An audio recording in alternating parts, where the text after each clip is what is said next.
இப்போ நம்ம வந்து கற்பூரவள்ளி இலை வச்சிருக்கேன், ஒரு கப்பில் தேன் வச்சிருக்கேன். இது கற்பூரவள்ளி இலை வந்து சளிக்கு இரும்பலுக்குலாம் ரொம்ப நல்லது.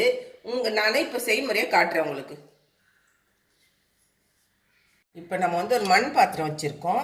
இதில் வந்து ஒரு கப்பு தண்ணி ஊற்றுறேன்.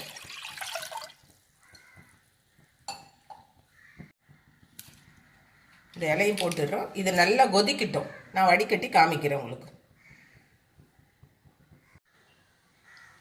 இப்போ நம்ம ஓப்பன் பண்ணிப்போம். இந்த பாருங்க, நல்லா கொதிச்சு நல்லா கீரை பாருங்க நல்லா இதுவாயிட்டு இருக்கு. இப்போ இந்த மத்து போட்டு இதை ஒரு கடைஞ்சிக்குவோம்.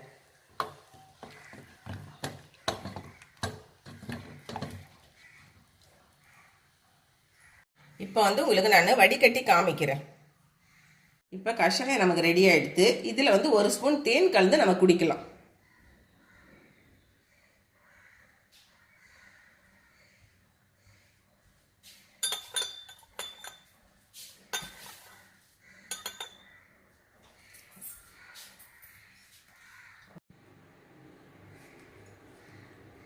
இதுலேயும் கலந்துக்கலாம்.